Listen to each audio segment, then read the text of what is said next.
Et coucou, Salem, bonjour à toutes, je suis ravie de vous retrouver dans cette nouvelle vidéo couture. Je vous retrouve pour une série de projets que je vais réaliser avec vous. C'est parti! Donc pour celles qui ne me connaissent pas, je suis Samia de Couture Loisirs. Vous pouvez me rejoindre sur Instagram également sous le pseudo de Couture Loisirs avec le tiré du bas. N'hésitez pas à m'y rejoindre pour voilà, que je vous partage mes petites cousettes. Donc dans cette vidéo, je vais commencer par... J'avais déjà commencé un petit peu, comme vous pouvez le voir, j'ai déjà posé mon plan pour décalquer mon patron. Donc là, je vais vous montrer le projet que j'ai choisi de réaliser. Alors, il s'agit du modèle qui se trouve dans le magazine Fait Main, numéro 465 du mois d'octobre 2020. Donc, il s'agit de cette robe-là, que l'on voit ici portée par la dame, et le schéma technique qui se trouve à côté. Donc, comme on peut le voir, elle a des manches un peu ballon, comme ça. Et voilà, je vais essayer de la faire. La seule modification que je vais faire, peut-être que si vous me connaissez déjà un petit peu, ça va être au niveau de la longueur. Et je vais la faire un peu plus évasée que ça parce que je n'aime pas quand c'est trop près du corps. Donc je vais faire je vais faire une taille au-dessus, je pense. Et c'est marrant parce que j'ai contacté ce matin Sonia de Sew You Later et pour lui demander conseil au niveau de la taille parce que c'est une robe que l'on doit faire en tissu extensible. Et j'avais vraiment envie, parce que j'ai dans l'idée de faire toujours un haut avec un tissu imprimé. Et le bas, un tissu uni. Parce que j'ai vraiment du mal, moi, avec le tout uni. Je crois, il me faut de l'uni quelque part, sinon je sais pas. J'arrive pas à porter un modèle tout en uni, tout en imprimé. Ou alors il faut que je m'habitue, mais c'est vrai que je préfère le uni à l'imprimé. Sinon, il faut qu'il soit vraiment très subtil, délicat, discret. Voilà, c'est comme ça que j'aime l'imprimer. Sinon, s'il est trop voyant, j'arriverai pas à le porter. Comme je vous disais, j'ai contacté Sonia par message privé sur Insta et elle m'a tout de suite répondu parce que j'avais une question à lui poser au niveau de comment je devais utiliser mon tissu parce que le mien, il n'était pas du tout extensible alors que le projet, il prévoit un tissu extensible. Et j'avais peur vraiment de me tromper et de gâcher mon tissu. Donc du coup, je l'ai contactée et elle a été super réactive. D'ailleurs, Sonia, si tu passes par là, je te fais un coucou. Je te remercie énormément. Je te remercierai encore plus quand mon projet sera réussi, n'est-ce pas? Donc voilà, en espérant que ça réussisse. Donc c'était au niveau de la taille. Comme mon tissu n'est pas du tout extensible, apparemment, il faut prendre une taille au-dessus de votre taille initiale. Donc c'est ce que je vais faire et je crois que je vais mettre même 2 tailles au-dessus parce que comme je vous l'ai dit, moi je veux que la robe soit évasée, pas près du corps plutôt, que je puisse être à l'aise dedans et pouvoir bouger tranquillement. Vous allez m'accompagner dans cette couture et puis on verra les facilités, les difficultés. C'est parti à l'aventure avec une débutante en couture. Go! Alors ici, j'ai déjà posé mon plan de patron. J'ai posé le calque dessus pour pouvoir décalquer la partie que je souhaite, que j'ai déjà visualisée avant de poser. Comme je vous ai expliqué dans ma vidéo précédente, voilà, je regarde bien, je suis avec le doigt et tout pour pas me tromper parce qu'il y a des parties où des fois, il y a des pinces poitrines que l'on ne voit pas forcément tout de suite. Ou au niveau de la parmenture aussi, il y a une découpe à faire comme ici justement. Donc, je vais vous montrer. Donc, ma partie à décalquer, elle se trouve ici. Donc là, la ligne...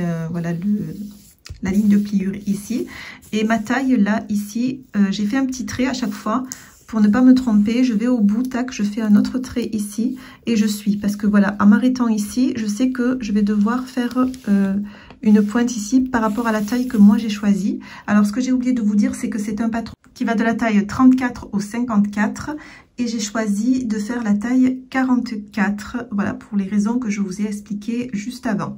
Donc voilà, c'est parti, je vous retrouve tout à l'heure. Donc là, vous voyez, si on ne fait pas attention aux tailles qu'on a choisies, comme il y a 2 pointes, enfin même 3, on peut facilement se tromper de pointe. Donc bien regarder si votre taille est incluse dans la pointe que vous avez choisie. Donc moi, c'est celle qui est entre les deux, là, celle du milieu. Et c'est pour cette raison que je fais mes petits repères pour pas me tromper. Voilà. Ici. Et voilà, et je vais continuer. Alors, je voudrais revenir sur la parmenture.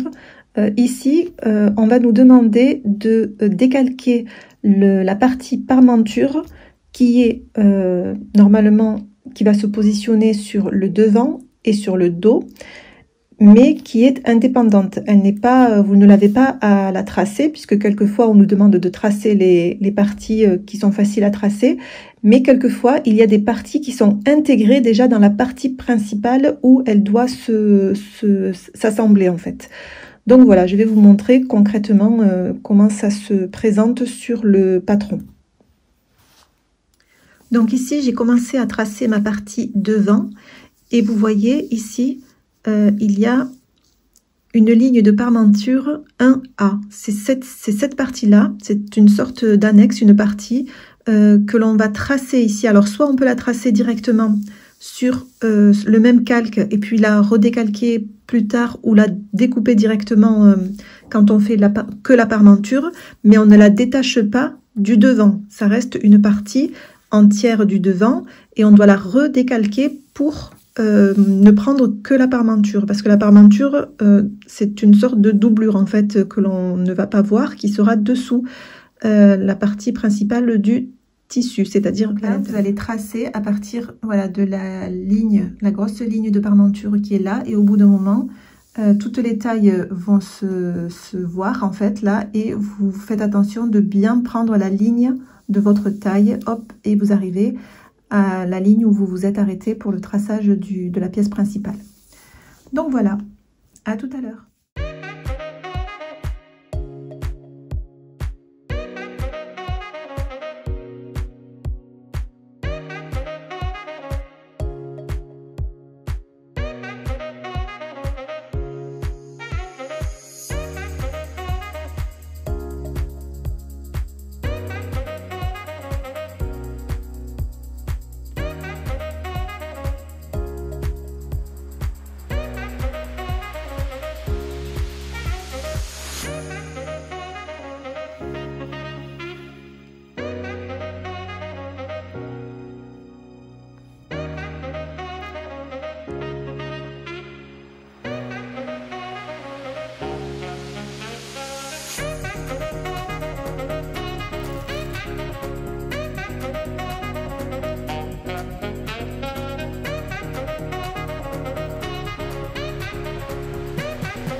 Alors ici, je m'arrête sur un point qui me semble important. Je pense qu'au niveau de cette pointe qui est là, alors avant de continuer, je me suis arrêtée parce que j'ai eu un doute. Subitement, je me suis rappelé que je pense qu'il faut que j'aille en continuité le long et garder cette pince intacte sans la découper. Je ne suis pas sûre. Sur le schéma technique que l'on voit ici, c'est cette pièce-là, et là j'ai l'impression que c'est découpé, donc je pense que peut-être ça doit être découpé, et en plus il n'y a pas de ligne de démarcation, sauf que si c'est une pince, j'ai l'habitude de les voir comme ça, quoi, dessinées ici, et puis la pince réalisée après. Donc je vais, moi, aller en continu, comme ça, au pire, je pourrai toujours découper après, et puis on verra ce que ça donne. Voilà, je voulais juste vous parler de ce petit point qui me semblait important. Et nous sommes au lendemain, donc hier j'ai terminé de décalquer tous les patrons, toutes les parties du patron du moins. Et en fait j'ai modifié au niveau de la taille la manche que j'ai taillée en 42. Sachant que toutes les parties normalement elles sont en taille 44, sauf la ceinture également que j'ai taillée en taille 46 elle, parce que je voulais vraiment cet effet un peu ample plutôt que près du corps. Donc à la limite, si c'est vraiment trop ample, je peux toujours soit faire des fronces, soit couper un peu de la ceinture. Voilà, donc j'ai préféré la faire plus grande. Il y a une chose que je ne vous ai pas montré, c'est le tissu, et c'est ce que je vais faire maintenant. Alors je vais utiliser cette popeline de coton que j'avais achetée sur le site All Tissu.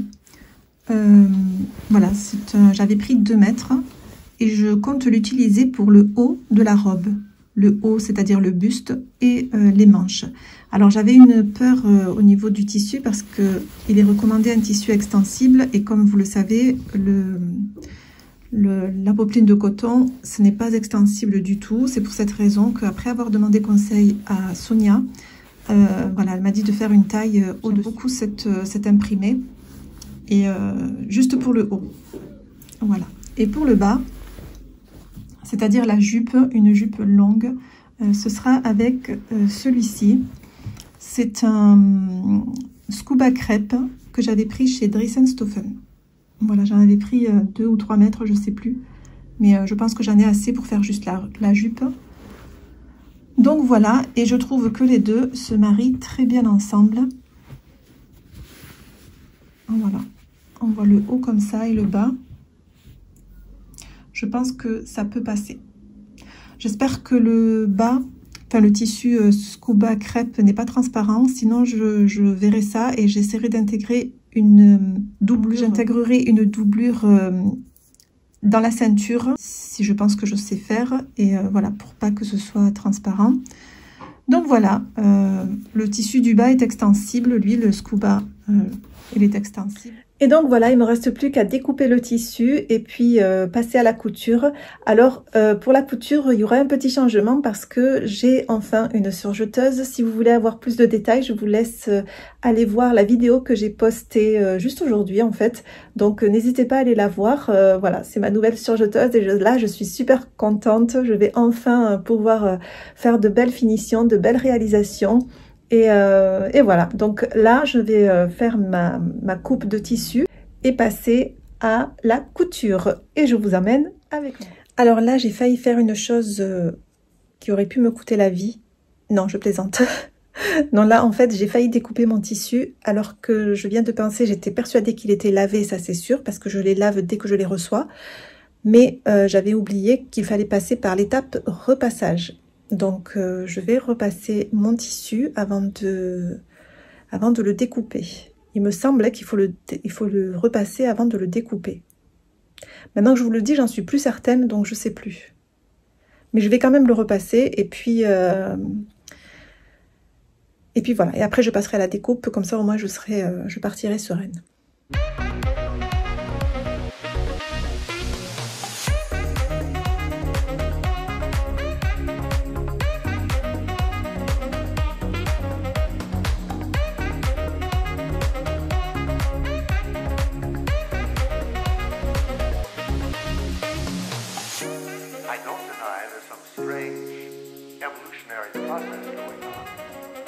But mankind won't be destroyed. The fact that you and I are working here today is evidence of that.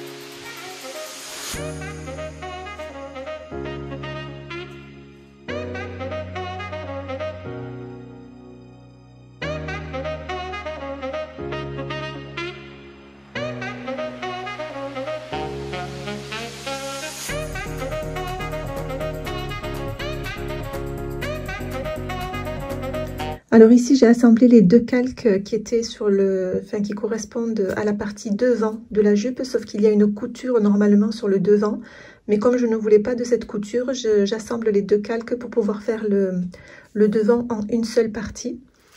Et j'ai allongé, hop, voilà, jusqu'ici la jupe. Voilà, je vais tenter comme ça et puis on va voir ce que ça donne.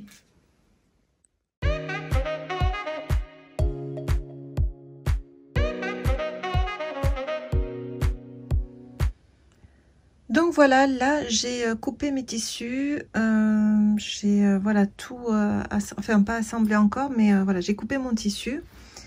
Et je suis en train de voir là parce que je bloque au niveau de la première, avec, comme d'habitude avec les magazines faits main. Je sais pas pourquoi je m'acharne sur ces magazines, c'est incroyable.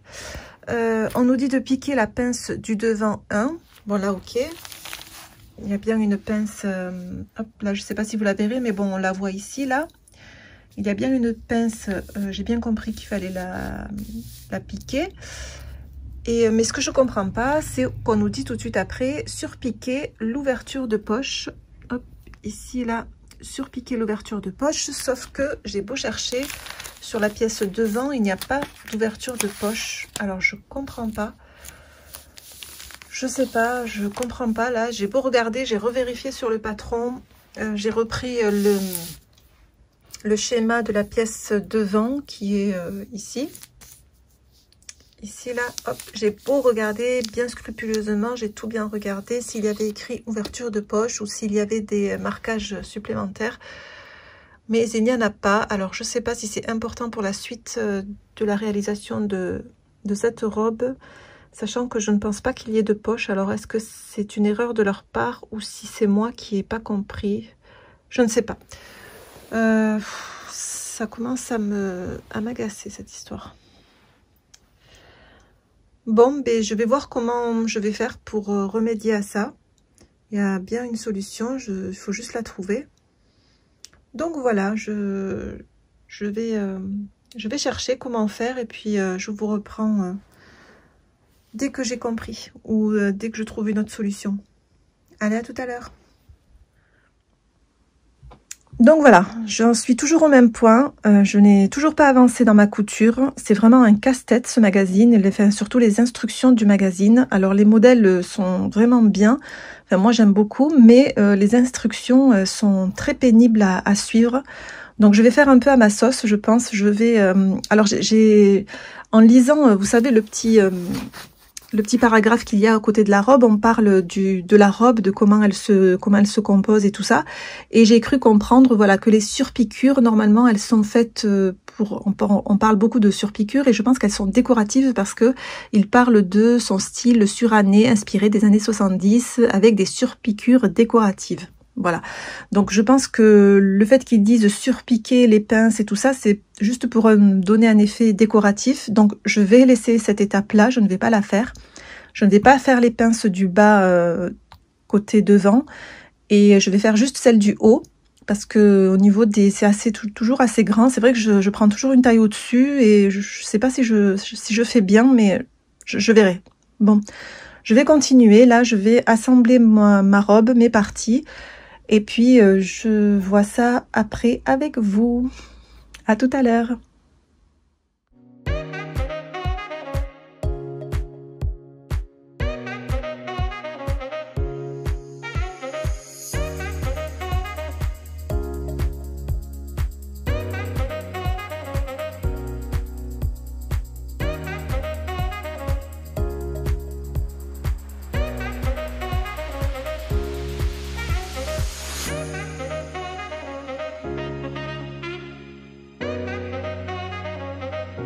Alors, où est-ce que j'en suis? Ici, j'ai posé la parmenture comme ceci,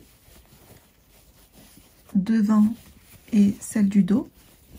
Donc, quand on retourne, hop, ça donne ceci. Voilà, ça a un col rond près du cou.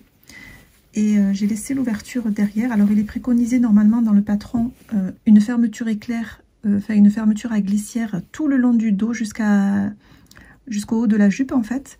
Mais moi j'ai décidé de juste laisser une ouverture en haut et de faire juste, voilà, de laisser une fente et de fermer avec un petit un bouton, comme ça tout simplement. Je vais laisser la fente ici ouverte pour pouvoir rentrer la tête et mettre un bouton, voilà, que je mettrai ici. Après, je pense que je le ferai plus tard. Qu'est-ce que j'ai fait aussi? Ben, j'ai assemblé les côtés. J'ai fait la pince dos, comme je vous ai dit, finalement, voilà, j'ai fait que la pince du dos qui est ici, là. Celle-ci, c'est la pince du dos, et elle est aussi de l'autre côté. Et du coup, j'ai assemblé, voilà, les côtés haut, devant et dos, et également les ceintures aussi, devant, la ceinture, c'est cette partie-là, jusque-là. Voilà, hop, derrière, ça donne ça, j'ai surjeté. Et voilà, j'attendais de finir toutes mes coutures en une seule, enfin celle que j'avais commencé pour pouvoir passer à l'aiguille double. Et ça, je le fais à la fin pour pas passer mon temps à changer à chaque fois de l'aiguille double à l'aiguille simple. Donc j'essaye de faire, voilà, de garder au maximum l'aiguille simple pour toutes les coutures que je peux faire. Et après, j'utilise l'aiguille double pour terminer, voilà, faire une surpiqûre au niveau de la ceinture. Et au niveau du col pour maintenir la parmenture. Et même si elle ne tient pas avec la surpiqûre, je vais mettre du thermocollant. Non, c'est pas du thermocollant, c'est de l'auto-adhésif, je crois que ça s'appelle. Je ne sais plus comment on l'appelle. Enfin bref, juste pour tenir la parmenture. Donc voilà, là il me reste à faire ça et je mets la jupe ensuite, voilà, qui vient après. Voilà, à tout à l'heure. Alors je suis en train de faire l'assemblage de la robe. Donc j'ai monté les manches que voici. Alors j'ai fait la fente indéchirable avec un billet. Je ne sais pas si vous le verrez bien ici. J'ai quand même fait 2 plis. Et plus les frances tout autour, je trouve que ça fait joli. Il me reste plus qu'à faire le bouton et le trou qui va avec. Qu'est-ce que j'ai fait aussi? J'ai monté les emmanchures là avec voilà, pour assembler les 2 parties. Et j'ai fait un pli aussi. Alors j'ai fait un pli devant et derrière parce qu'il y avait un peu trop d'embus. Donc du coup j'ai fait un pli ici, on le voit ici, et un derrière qui est juste comme ça. Je sais pas ce que ça va donner quand voilà, quand je la passerai, mais on verra. Moi je pense que ça peut faire pas mal. Ensuite qu'est-ce que j'ai fait? Donc ça c'est le col que je dois encore terminer, que je n'ai pas fini. Je dois positionner la parmenture à l'intérieur. Je dois faire le bouton et la fente qui est derrière ici là. Je vais prendre le même processus que j'ai utilisé pour le bas de manche. Voilà, avec un billet je le ferai. Et en fait ce que je voulais vous montrer, alors je l'ai fait des 2 côtés, hein, des 2 manches c'est la même chose. J'ai fait les 2 plis devant et derrière. Et ce que je voulais vous montrer en fait, c'est je vous avais dit, si vous avez suivi, j'ai fait il y avait 2 pinces côté dos dans ce haut quoi. Il y avait 2 pinces au dos, et sur le devant il y avait aussi 2 pinces mais au bas du haut devant. Le souci c'est que moi j'avais décidé de ne pas le faire, de pas faire les pinces, parce que j'avais peur que ce soit trop moulant, trop serré. Voilà, je me suis dit que en ne faisant pas les pinces, j'allais gagner du tissu et de l'aisance en fait. Et je pense que j'ai fait une erreur, parce que du coup, vous voyez, quand je tiens, voilà, je tiens le haut à l'envers, la tête elle est en bas, là, le col, vous voyez, hop. Et là, on voit cette sorte d'embu là qui ressort. En fait, c'est dû aux pinces que je n'ai pas faites, du coup, parce que je me dis que si j'aurais fait les pinces, ça aurait pas fait tout cet embu là, ça aurait maintenu, voilà, ça aurait bien été à plat, comme derrière, parce que du coup derrière ça le fait pas. Hop, ça c'est le dos, et on n'a pas cet effet qui est évasé devant là, enfin un embu qui ressort. Il est juste sur le devant où j'ai pas fait les pinces. Donc voilà, c'est une erreur de ma part. Moi j'avais peur que la robe soit trop étroite sur moi, donc j'ai préféré ne pas les faire. Par contre, je vais essayer de les rattraper en faisant soit des petites fronces devant. Je vais voir comment je peux rattraper ça. Soit des plis, je vais voir si je peux faire ça. Et je vais assembler du coup là la jupe. Et puis on verra au final est-ce que ça donne. Hein. Déjà au niveau de taille, je pense que ça peut aller. Sauf que si je fais les fronces ou les plis, ou je sais pas. Je vais voir comment ça se passe. Et puis voilà, je suis plutôt fière de moi, de ce que j'ai fait.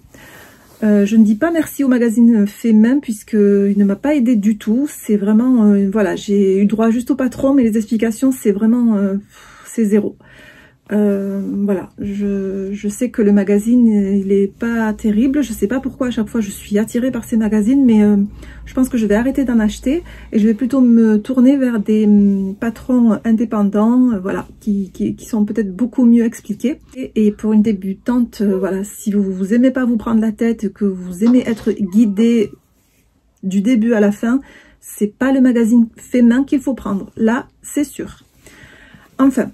Je vais terminer ça, enfin je vais voir comment je peux m'arranger pour au niveau de la taille. Et puis on se retrouve tout à l'heure.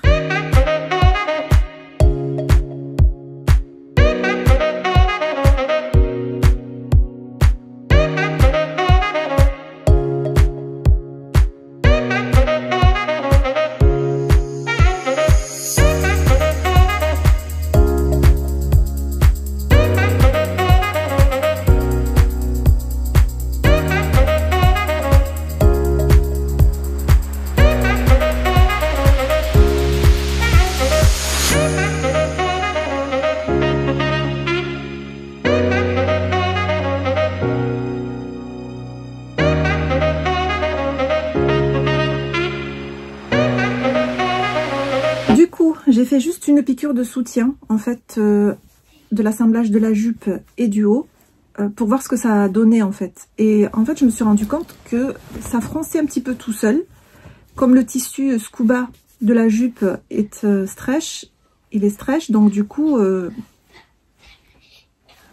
c'était pas la peine que je fasse moi-même les fronces. En fait, ça se fait, il n'y a même pas trop de fronces, c'est juste, je vais vous montrer ce que ça donne.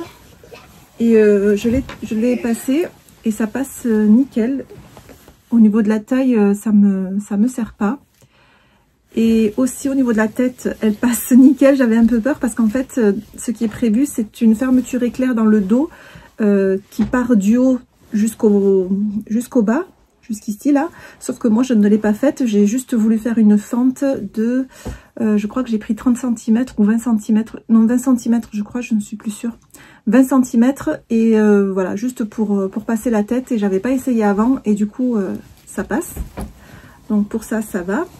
Et puis voilà, je vais finir ma couture juste comme... Donc voilà, je vais juste sécuriser ma couture ici, finir le haut de la fente dos et faire mon ourlet du bas et les boutons de manche et j'aurai fini ma robe. Donc voilà, là je vais faire une pause puisque mon petit garçon là il a faim, il est 4h passé, ouais 4h20 et il a envie de goûter, donc on va donner à goûter à ce petit genou.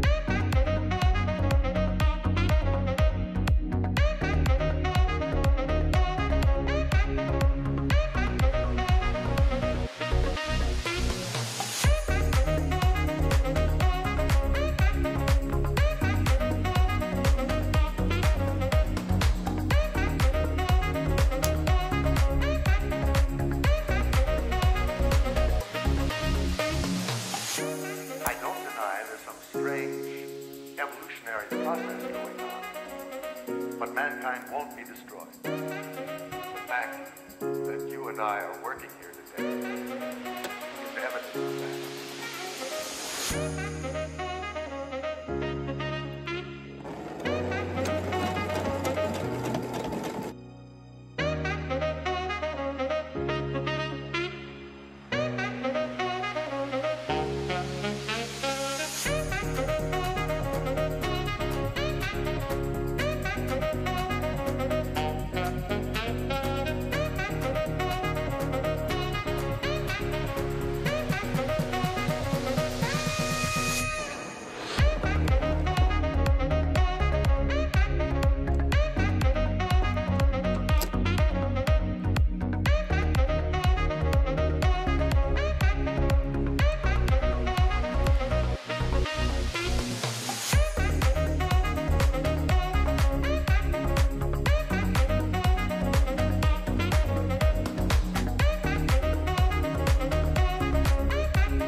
Et je vous retrouve aujourd'hui pour clôturer ce vlog puisque voilà, j'ai terminé ma robe du magazine Fémin. Que je ne remercie pas comme je vous l'ai dit, hein. Et voilà, j'ai fini ma création, je suis super contente parce que du coup je me suis servi de la base du patron et puis j'ai réussi à me débrouiller toute seule, à faire voilà, des choses que je ne pensais pas savoir faire, mais au fur et à mesure je pense que voilà, notre esprit, notre créativité s'ouvre voilà, à la couture et il y a des choses qui nous viennent dont on ne s'attendait pas. Donc voilà, c'est tout ce que j'aime dans la couture et voilà, pour ma robe elle se présente comme ceci au final. Donc j'ai terminé tous les points que je vous ai filmés juste avant, tout est terminé et je vais vous la montrer portée, ce sera beaucoup plus facile, voilà. Mais en tout cas je suis super contente d'avoir réussi à la faire et voilà. Donc n'hésitez pas à me dire en commentaire ce que vous en pensez. Et voilà, moi ce que je vous dirais c'est de vous préparer psychologiquement si vous comptez faire un des modèles, peu importe le modèle finalement, du magazine Fémin. Alors si vous êtes experte, c'est sûr que je pense que vous allez y arriver parce que vous avez déjà peut-être des techniques de base et tout ça déjà en tête et que vous savez vraiment faire voilà, les choses, même si c'est pas... puisque je pense qu'il y a plusieurs techniques, mais vous arriverez à vous débrouiller, tandis qu'une débutante, ce n'est pas du tout le magazine que je conseillerais. Voilà, si vous surtout vous aimez pas vous prendre la tête avec les instructions, que ce soit facile et guidé, c'est pas le magazine qu'il faut prendre. Donc voilà, au moins j'aurais j'aurais déduit ça de ce magazine pour les débutantes. Donc voilà, je vous la montre tout de suite portée et je vais vous laisser là. Pour vous dire à une autre vidéo, à bientôt. N'oubliez pas de vous abonner, de liker et de me dire en commentaire ce que vous en pensez. À bientôt, dans une autre vidéo.